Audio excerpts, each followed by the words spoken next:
allyship, but aren't quite sure how that manifests. Could you give us a little indication of what you would see if someone were to be a great ally? Sure. I think the first step of being an ally is to recognize that you have privilege. You know, whatever that conversation happens to be, you have privilege. And we all have privilege, and I'm sure we'll talk about it another time. We all have privilege. So in that allyship conversation, you know that you have privilege. And then it's about really reflecting on that privilege and reflecting on how you can start to, one, undo and relearn yourself as a person, maybe some biases that you might carry, some stereotypes you might carry about that other person or other group of people.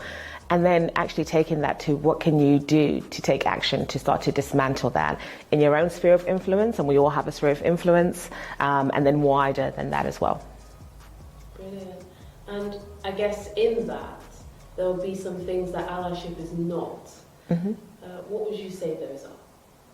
Lovely list. Thank you for that question. So allyship is definitely not speaking on behalf of, it's not taking over from, and it's not appearing as a savior either.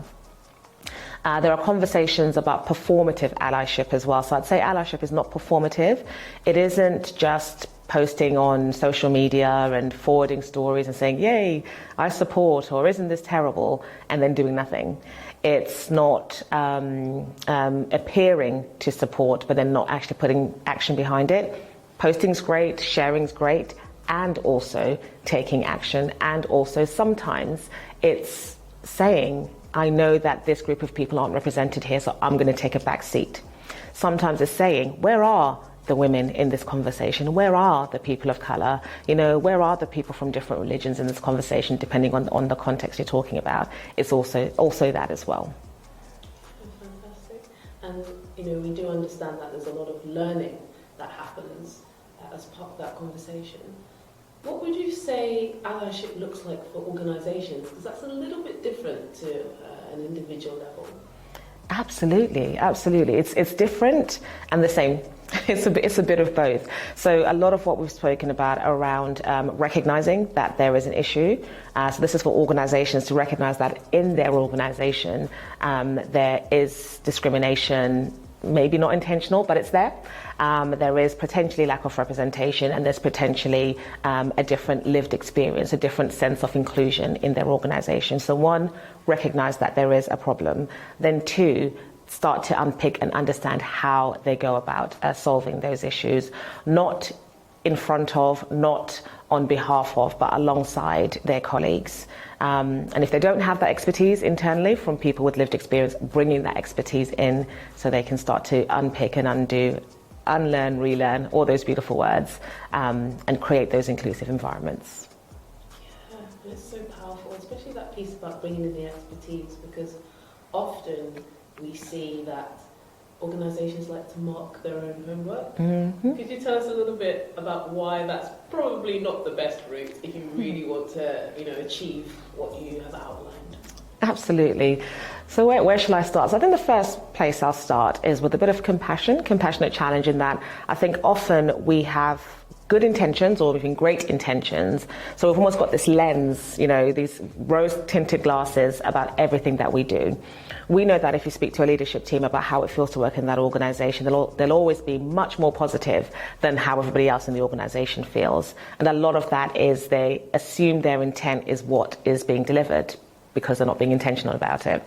So I'd say the same thing around organizations on that allyship journey, or wanting to address issues in their organization.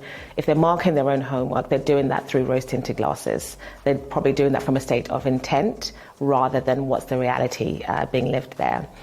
And then also, we've been brought into a couple of organizations where leadership have tried to resolve issues for groups in their organization, but nobody in the decision-making team was actually a member of that group. So they've made all the wrong decisions. Great intent, and that's lovely, that's brilliant, but made the wrong decisions, and they haven't had the buy-in from their teams because people who made the decisions did not have the lived experience or certainly experience in addressing the issues. So there's a couple of issues there. There's the rose-tinted glasses piece from marking your own homework. Then there's the piece around you don't know what it's like to be a woman, as an example. You know, you wouldn't suggest that a group of men develop a strategy to support women in an organization. You'd assume, wouldn't you, naturally, that there are women making that decision too. Yeah. Thank you, Annie. Some great insights and reflections for organizations there. You mentioned something about intent, which I think comes up for a lot of individuals and organisations, as you said. What would you say about that intent and what we want to see when we're thinking about allyship? I would say from an organisational point of view and from a people point of view, but I'll start with the organisations, is that since the 80s, my perception anyway, might be a bit longer, might be a bit less, most organisations have called themselves an equal opportunities employer. You know, you'll see it on their adverts, you see it on their job descriptions, you'll see it everywhere. Even their values will speak about equal opportunities and being fair and being a place for everyone. We know, don't we, in the reality of it is that that has not been the case. You know, if organisations had since the 80s been equal opportunities, we wouldn't be having a lot of the conversations we're having now. Representation on boards, on leadership teams would be where it should be and would mirror the demography of the UK. So I'd say intent is lovely, but what are you actually doing about it? What are the tangible actions you're taking, and how are you measuring to ensure that you are actually making those changes as well? So have the intent, yes, but do something intentional to achieve that intent. Just like we do with everything else. If we say we want to grow in a market, that's our intent. We'll put steps to make sure we do grow in that market, and we'll measure it. It has to be the same with the intent around being inclusive. Yeah, amazing. Thank you very much, Annie, for sharing your insights on allyship. No worries.